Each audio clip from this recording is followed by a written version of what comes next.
Okay, I just turned on the recording so that we are now online for posterity. This is the Nashville Mobile Development User Group. I think this is the 5th meeting of our Android study group for 2016. At this point, we're basically going over our current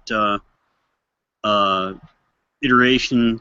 We're in the middle of developing our final projects at this point, theoretically, and we made it through practice sets 1 and 2. Lessons 1 and 2, and then lesson 3 I think was actually more like here's the final project. So the reason for this meeting is to see if anybody has any questions and any issues that are going forward. And maybe before we go into any of that, I should say I got a bunch of questions, well, at least a couple of questions regarding the nature of the project. I mean, there are some pretty specific requirements in the project, but none that relate to the IDE or the language or anything like that. So I was asked, does it matter if we implement this using Android Studio and Java? And really, there's a couple of different people that asked the same question, so don't know anybody feel singled out. For me, I don't care. If you're planning on submitting the application for certification from Udacity, then yes, you have to do it in Android Studio with Java because it's going to be graded that way. But for the purposes of our competition, I don't think it matters.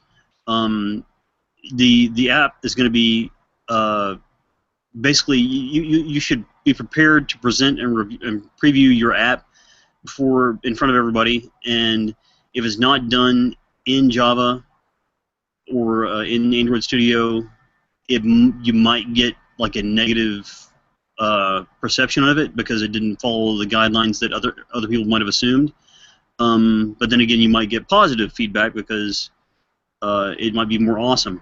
Like if you do an app in Unity, you could do something really amazing. If on the other hand you do an app in App Inventor, you're limited to a certain degree, but you've also got you can leapfrog everybody else because you'll have access to a few things that are a little harder to do straight out of the gate. So my whole point for saying this is I've told a couple of people that it doesn't matter how you implement this app. Just be aware that that it'll be public how you did it, and everybody should be given that information so that if you do plan on doing an app, I'd say feel free in doing it whatever framework you want to use. Next item of discussion is that when we held our last meeting, we talked about what the prize should be for the competition. And I'll say again, the way I intend to hold the competition for the application presentations is that everybody that's got an app final project that they want to submit to the group for potentially winning the prize, everybody will do it in front of everybody else next week, and everybody will get like the same amount of allotted time, probably 3 or 5 minutes. I'd like to do 3, but like if we only have 4 apps, then we can do probably as long as we want to. Everybody will get the same amount of time. Everybody should basically be prepared to answer a couple of questions from a panel. That panel will consist of maybe me and a couple of other people that are organizers of the group, and then at the end, everybody that's present, that'll be participants, organizers of the group, including me, and anybody else that happens to be there will be able to vote. So if you want to bring your friends and have them weigh the scales for you, then I guess that's fine. Because a bigger crowd makes us look better too. So anyway, I looked through the votes that we had for the final project prize, and the one that got the most votes was a really cheap 3D printer. Well, I looked around for a couple of hours for cheap 3D printers, and the ones that I found that were cheap and inside of our budget of a couple $100 none of them were any good for like retail use. I mean, there was a lot of. I found one. Well, I mean, I'm already past deciding, so it can't be. Okay. You can tell me what you think, but what I found, they would work, but there's a lot of assembly required, and programming is. I mean, you have to do some programming, some calibrating, and just in case the person that wins this isn't a programmer, or maybe not even a technical person, I didn't really think that would be a great prize. I wanted something that would be retail/consumer friendly, you know. Okay, I'll look at that in a minute. Sorry, but you know, I have already ordered the other prize, and one of the ones that got a few votes was an Amazon Echo, and it's a pretty sweet little device. Basically, a smartphone in the form of a speaker that sits on a pedestal and is, I think, categorized as a home assistant.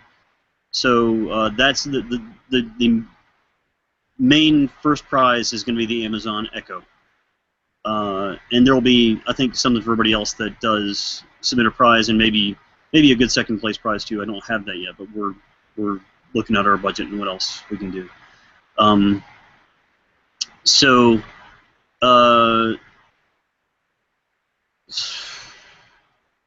I guess before we get on to questions or issues, does anybody have anything else to say about the presentation, or any questions about the final project presentation?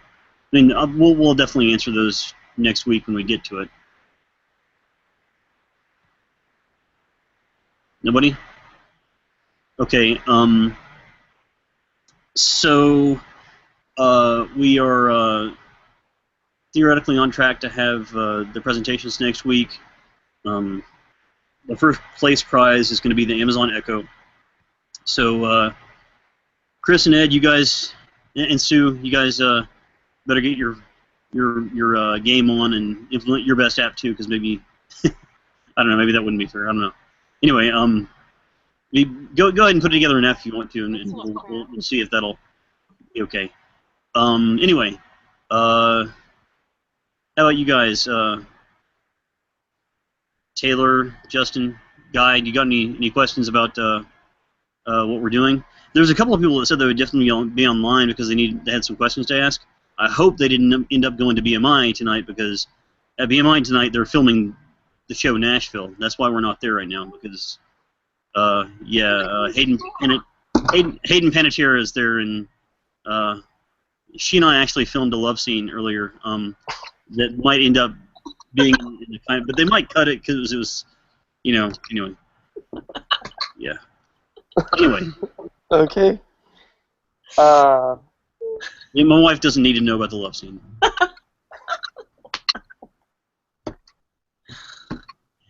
Anyway, is there any questions going forward for like guidelines on your app or technical issues? Anything? Just still working on mine. I have a random technical question. Shoot.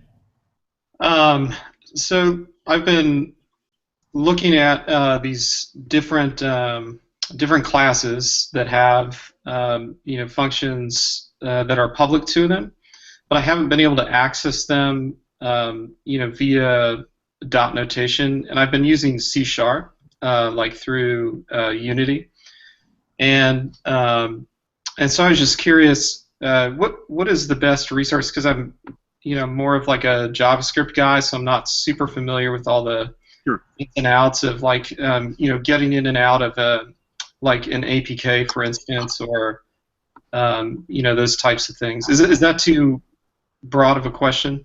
Well, I mean, if I understand, with you using Unity, you won't have access to a lot of the standard Android APIs. Right. But by choosing Unity, you're going with a subset with basically a list of APIs that are specific only to Unity. So I mean, are you looking to be able to use the Android SDKs? Is that what you're asking? No, I was looking to, so within the Cardboard, I'm doing like a Cardboard type application. Okay. And so with the cardboard APK, there's a reticle script, which is like the little dot, that you kind of follow around when you're when you're gazing with your device. So there are these methods that it implements, that class implements from this interface, and the ones that I'm interested in using are on gaze, stay, some of those kinds of things. So I can say if I'm looking at something for a certain amount of time, do this, and then when I look away. Yeah. So I've had trouble kind of weaving my way into those actual public, or even accessing some of the other public functions that are on the class, and those are just things I think, like, as far as like that type of language goes, I'm just not super familiar with or even what that's called, so I could like Google it basically. Unfortunately, there's a very limited amount of advice that I could give you on doing a Unity app. I mean, I've done one or two, or actually three, but I'm definitely not a pro. And the ones that I did were all based on the Google I/O code labs. So based on my experience, I would actually probably point you to the Google I/O code labs. Okay. They did it. So go to the Google I/O 2015 website. I mean, if this is what you choose to do, go to the Google I/O 2015 website and implement the code lab from scratch for the Google Cardboard app. And I don't think I. Well, yeah, I did do an on gaze because in my app that we had that was based on Cardboard, if you looked at a certain point, that's what won the game. So we had to do an on gaze, and I think once. Did you access it directly, or did you somehow like did you reinstantiate like the class, or is that what it's called, or like how would you? Well, you just have to have all the right hooks in place. And that's kind of where I'd say if you start out with one of those code labs, it'll probably get your hooks in place, and then you should be able to run with the different callbacks that you'd want to call. You'd want to get called. So you'd have the on gaze, you'd have the on touch, an on button, and I can't remember what else there is, but. I'm pretty sure that you should be able to get access to those hooks and callbacks if you just you could maybe even without even coding the code lab, you can probably download the code lab project itself and have it finished for you. And just check out how they're getting there. Yeah, and okay. Do you have a link to that, or is it just IO15 cardboard? Yeah, like I'll look it up right now. Yeah. Look for Google I/O. Yeah, okay. There we go. Just look for code labs. I'm trying to scroll down to featured sessions, but it's like I can't scroll down to it. It's codelabs.developers.google.com. Okay, cool. And then search for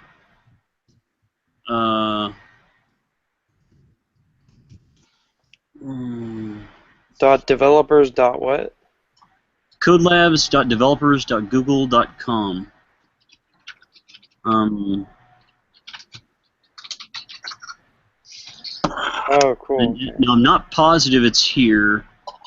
I found a Cardboard Unity code lab. I'll put that up in the. That's probably it. Yeah, the one that says Cardboard Unity Code Lab. I'm pretty sure that's the one that I worked off as a reference. So that's okay. A good place to start. Awesome. Thanks for that. Cool. Anybody else? How you guys doing? I'm just working on my app still, really. Hey, is it your mom that's in there with you, or is she's in the living room.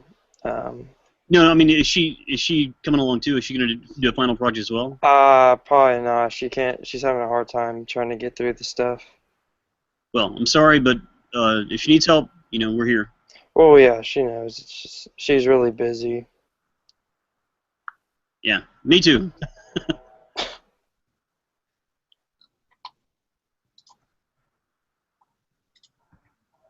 So did we want to show off what we've got done so far? Yeah. That'd be great if you got something. All right, I'll show what I got. So I'm just getting the sensors together, but I'm just doing a tiny ball on a canvas. Oh gosh, it's really bright. Oh, dude. I don't know if you guys can see that. Can you see that? You can see the accelerometer button at the bottom. Yeah. Yeah. Let me turn it down all the way. Now I know you could probably see that, but now the glare's too much. But it's just I click this tab and I could choose what kind of sensory data I want to output. And so if I do orientation, it's going to give me roll and pitch, and I'm just controlling a ball on here. And this is just getting the sensory data together, but I'm going to add stuff on top that says this is what this sensor does. This is where you can implement it in your app using this link, which details on the Android developer's website how to use that data using Java. And the orientation sensor is also the compass sensor that has azimuth, but I just separated it to a separate one, and I just made it to where wherever you're pointing or the compass is at, the ball will have a speed on its own, and you can move your phone around to turn it. But that's the gist of it. I'm not done at all, really. And plus, they're screaming my name for dinner or something. Oh dear. Well, Taylor, does your phone have a gyroscope specific, or is that like part of the compass? Hold on.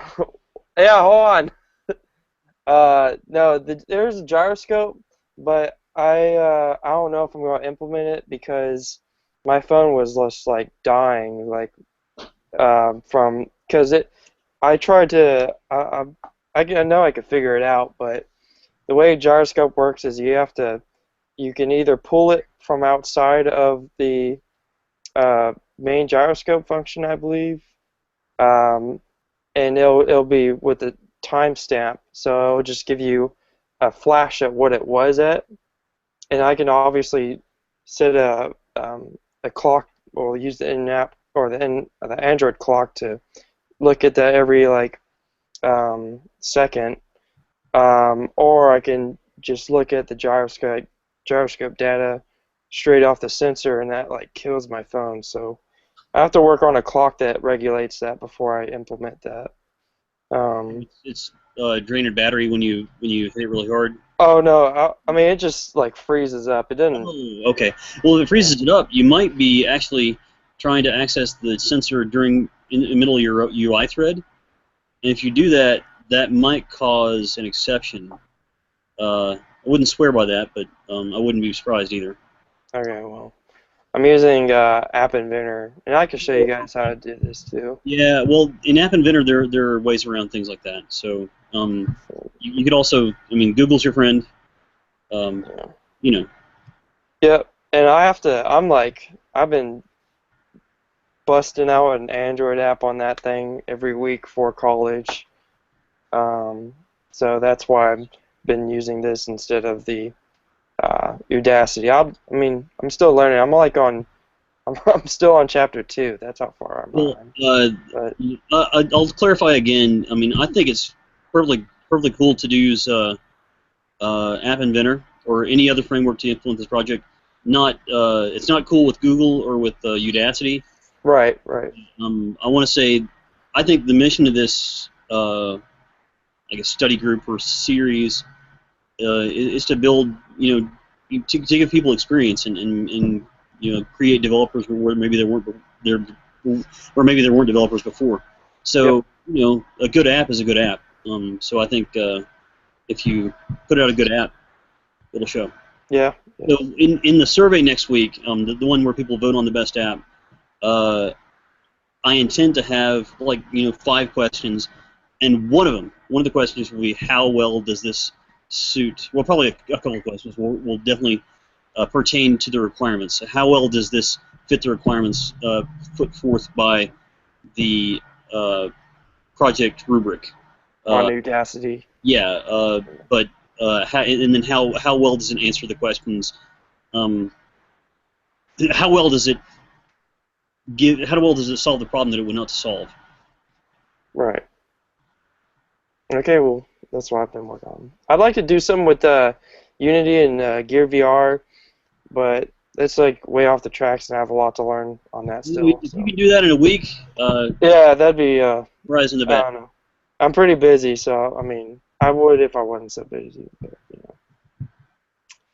Anybody else have something? Yeah. Anybody else? Right now, we just showed one example app of his project underway. If anybody else wants to show off or maybe ask questions on what they're digging into, and then we'll talk about it. Yeah, I can show what I've been working on. Let me share a screen here. How do you share a screen on here? There's a share. Well, I'm not sure. Oh, let's see. Never mind. I got it. Okay. It all depends on the device you're using to everything else. Can you guys see that? Yeah. Okay.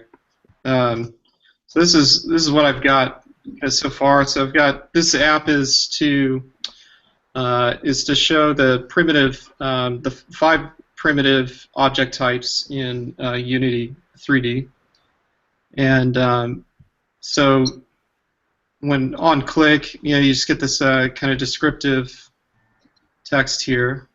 That looks pretty. And the text looks pretty. It's all 3D and stuff. Yeah. So what I'd like to be able to do is like figure out how to, I got to do something better with the plane, of course, since it's like disappearing. You can make you can get free textures if you want, online. There's tons of free textures to texture all that stuff. Yeah, it'd be cool to like be able to, fly around or something, figure something Oh, out. no, what controls does Google Cardboard give you? Well, that's when you're in the if you extend the Cardboard app, it actually does fly around. Like when you press the button, the Cardboard button, it propels you forward. So, like if you wherever you look, if you press the button, it propels you that way. Oh, actually, you know what? There were a couple of code labs. One of them did that, and another one, when you pressed a button, it shot a ball. Oh, yeah. Oh, okay. It shot like a little beach ball directly in front of your point of view, and there was gravity, so the ball would drop. Yeah. Maybe you could make it like a frisbee where you hold it and it charges it and it spins up, and then when you let go, it goes flying. Yeah, that would definitely be ambitious. I mean, but awesome. So looks like you're on track. Definitely on track to answer 5 questions. Cool. Good deal. Which VR device do you have? Or what's his name? Yeah. That was just a Cardboard, right? Guy. Yeah, I'm using Google Cardboard. The only real tester device I have right now is an iPhone. So I've been looking around, like Walmart. I tried to get one, and they were out of the particular model. So it might be a little while before I get an actual Android device to test it on. But I have deployed it successfully to iOS, and then just kind of tooled around on my screen as well. Well, I guess today, maybe in this last couple of days, we can start developing something for Oculus Rift.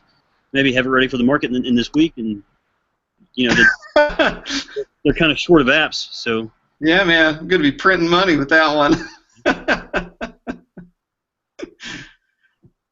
Anyway. Justin, did you have a question earlier? You popped on and looked like maybe you might be ready to say something. Nope. Justin's gone to the bathroom. I've got a question. Go ahead.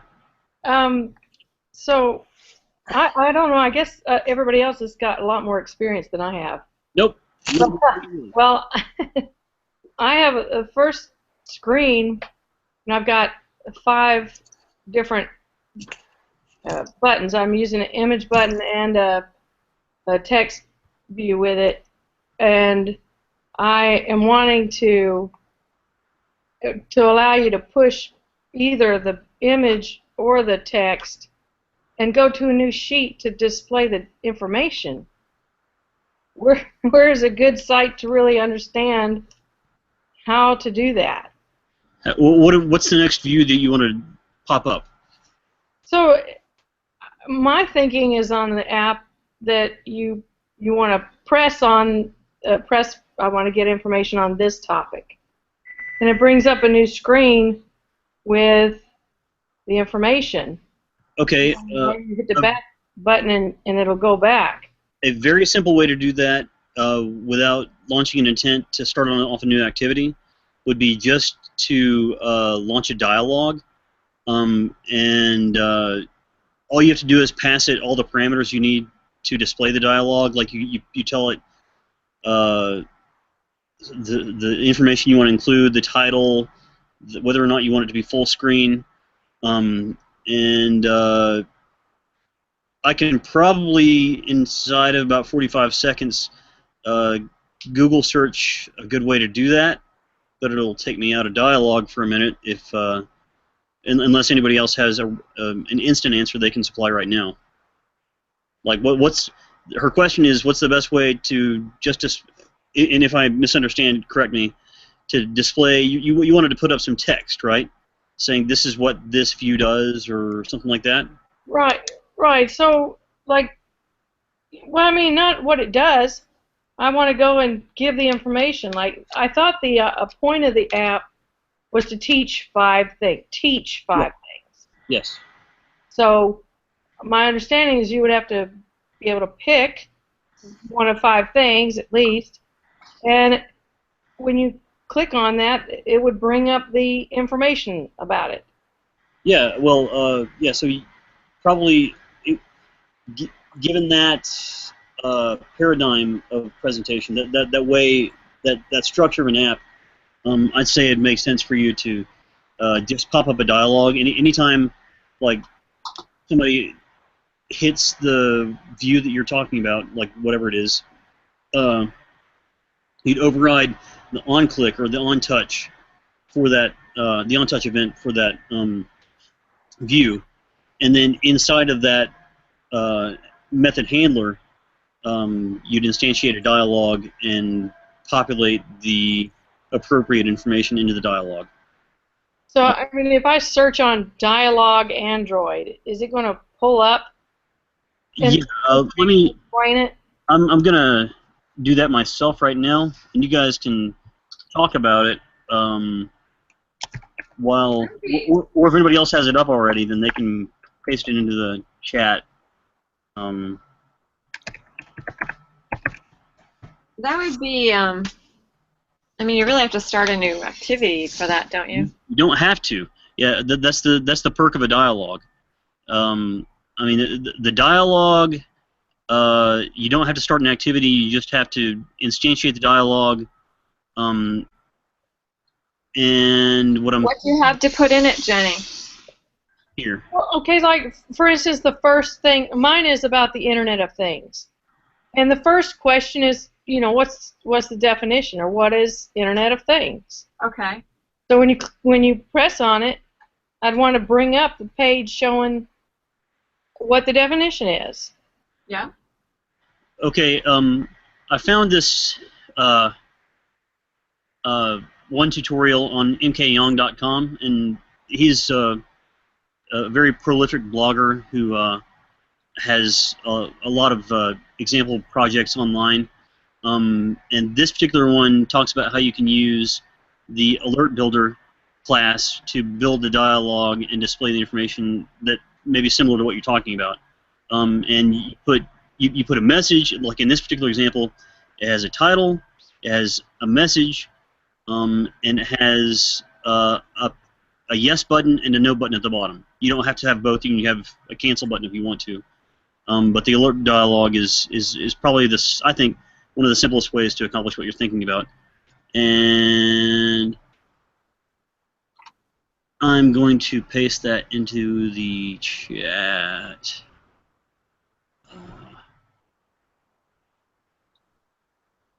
Where's the little chat thing? There it is. Okay. Jenny, do you have the chat window open on the side of your Hangout? Oh, yeah, I got it. Okay, if you follow the link that I just posted in there, that's at least a decent example of what you might use to do what you're talking about. And maybe it's probably not perfect because you probably have something slightly different in mind than what I'm thinking of.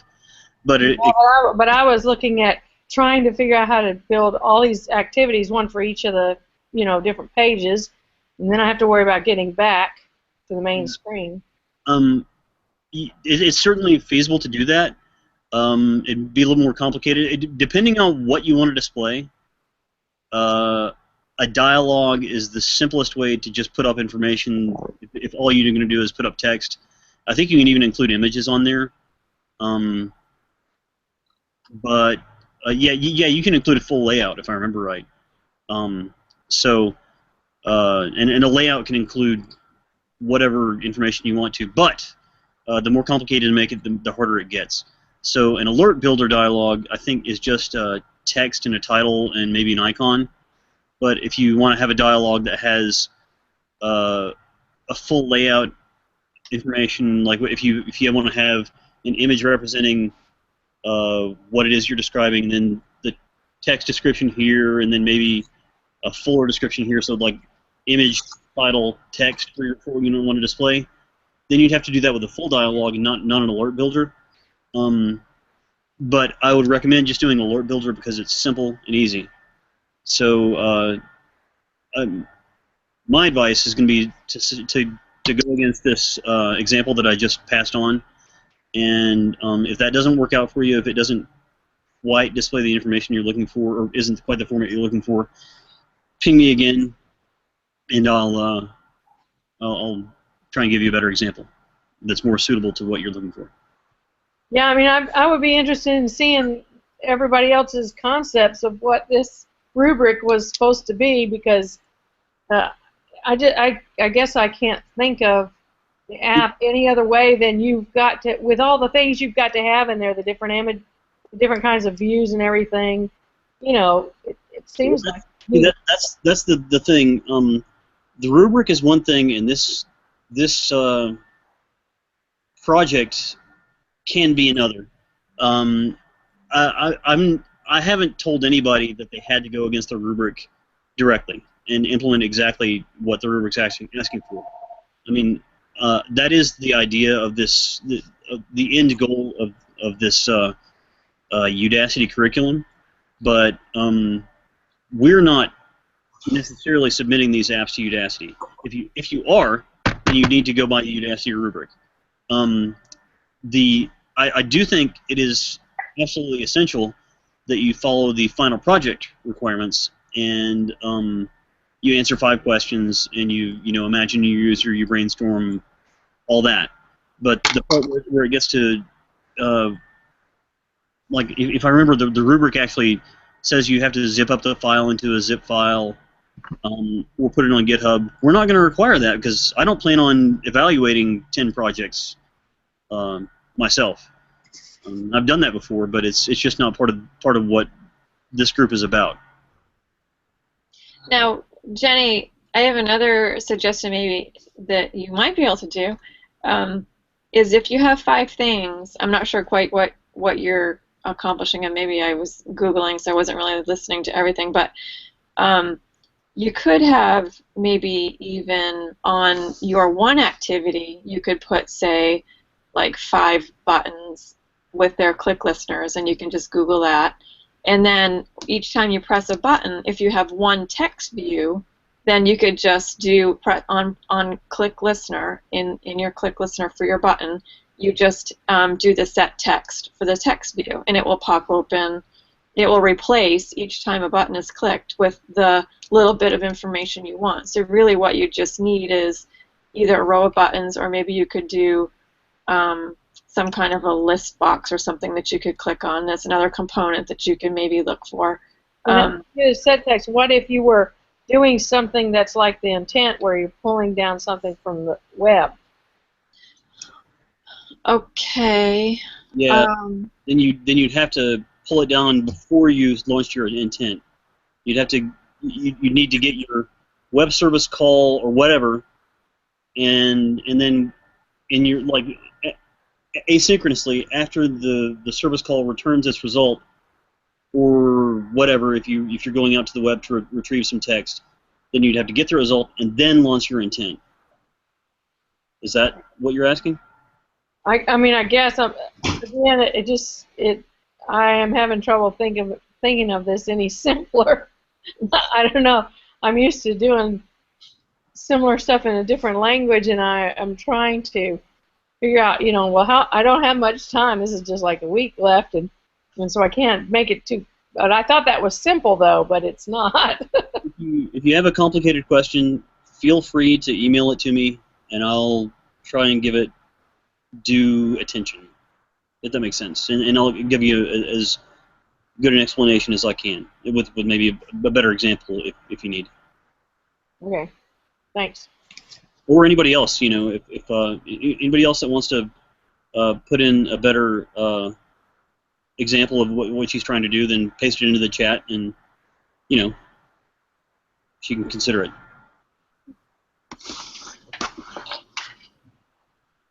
Oh, we lost Susan. We have? Back. I'm here. Oh, she's going again. Did you guys know you could build your own, was the thing you bought for the prize, what was it called? Oh, the Google I/O thing? Oh no, what's the Alexa, what's the Amazon, what'd you call it? Yeah. What's it called? Yeah, isn't it Alexa? Alexis? I don't know, something. Anyways, you can build your own with Raspberry Pi 3 now, so that's pretty cool. The speaker. Yeah. I got a Pi Zero digital audio controller kit that You got the DAC, fat DAC. Yeah, I haven't yet. I got all the pins soldered, but I haven't. I did the hard part. I got the pins soldered, but I haven't gotten an SD card yet with the OS on it. Oh man, that was such a good deal. I got I think I bought four 16 gigabyte Samsung Evo cards for like $7 each. Wow. And I got a 120 gigabyte one for $20. This was a really short deal on Amazon. Yeah. You can get those things, and it's the easiest part of the whole project, and I've just been putting it off. Yeah, I got three zeros now, and 2 Pi 3s now. So you're gonna give those away as prizes for the final project? I don't know, maybe. Yeah. I think I heard a muffled yes there. Okay. Well, okay. I think we haven't had any real roadblock questions here, so it sounds like everybody else is moving along. Now, let's see, Jenny. I think you were the only one that might have missed it. I got the final project prize. It's an Amazon Echo, which that's what it's called. Which is a home assistant, I think. It's kind of like a wearable. I mean, to me, it seems to function like a wearable, where it connects to your phone to do a lot of the work, to do the internet and stuff like that. Cool. And you'll say, "Hey Jenny," or no, excuse me, "Hey Echo, what's the weather like in San Francisco tomorrow?" And it'll go off and basically do a Siri kind of search if you're more used to an iPhone. And then read off the text of what it is that you wanted to know. And you can say, "Hey Echo, remind me on Thursday at 3 o'clock to go get the kids." And it'll flash a little light and say, "Reminder set," and then at 3 o'clock it'll start flashing an alarm, and you'll hear it. And I think that theoretically they've got it. They're envisioning it being in kitchens, like wherever the center of your house is, where people are most of the time.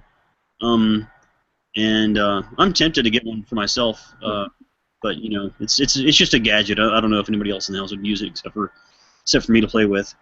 Has a lot of the same functionality as any smartphone, but it's more like an appliance. You know if it's like, is there APIs we can use to program it? I'm sure there are, Yeah. but I haven't even looked yet. So yeah, there'd have to be because they're gonna want people to build apps for it. Yeah, I mean, I was just thinking maybe if I got it, I would want to repurpose it for like controlling like MIDI commands and other things for music. I don't know. It'll already do. I mean, you can do that, but it'll already stream music from Pandora or from Google Play. Oh yeah, I know. Whatever. So It does all the stuff a normal you're person would like. beatboxing or something like that. I know. That's cool. Hey, you can if you win the project, I'm gonna make you come back in June and give a presentation on how you modified the echo to make a beatboxer or whatever. I mean, you could. I'm pretty sure you could set it up to. I mean, that'd be cool if there was an API that was like you can, or maybe it might be a setting right on there off the thing. Have a custom question and custom answer, and just write out a lot of. I don't know. That's implement a Turing test client or candidate, so that hey Echo, are you a machine or a person? You would have to. No, you do that maybe through like a machine learning app. Yeah. Do that. And Google has the open source machine learning lessons. Let me paste it. If you guys are interested in computers that learn, it's called Tensorflow. Yeah, it's an open source software library for machine intelligence. I saw that this week actually. And it's extremely powerful. What is it? TensorFlow? TensorFlow. Yeah, so basically you can program your applications to basically, like create assumptions based on data, like in a very advanced way. Like in a more human-like way. Cool.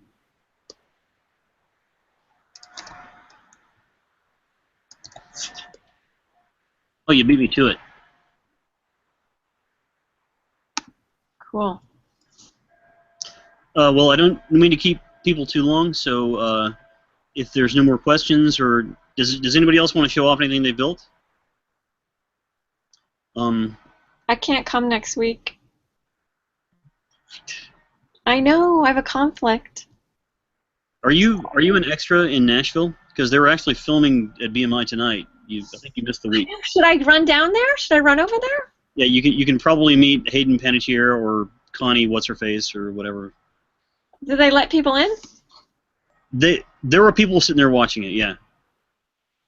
If you go down there, take a picture for me. Till when? When are they there till? They're there tonight, and probably all day. No, probably till it gets too cold to film or whatever. The stars aren't going to let them.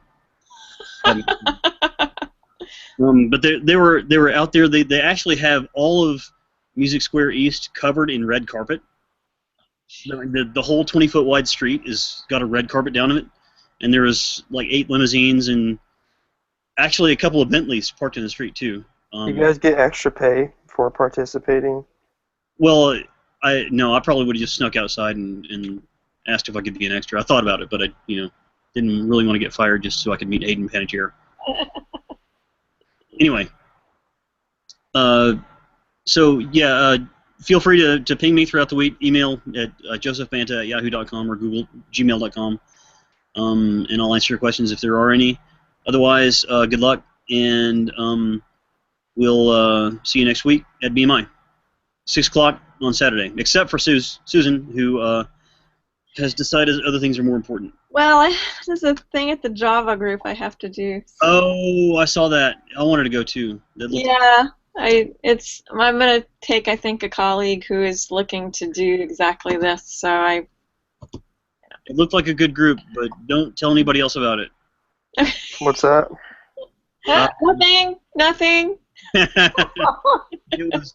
I got an email. Darn it. Yeah. Meetup. Where was it?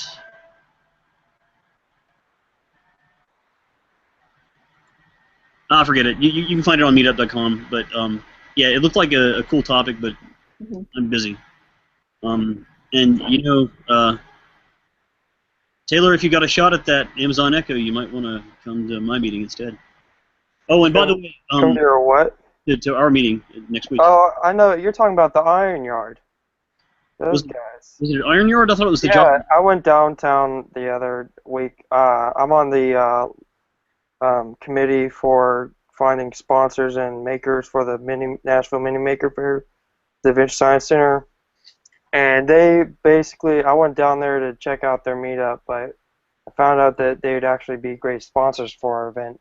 But basically, what they are is they're a downtown company.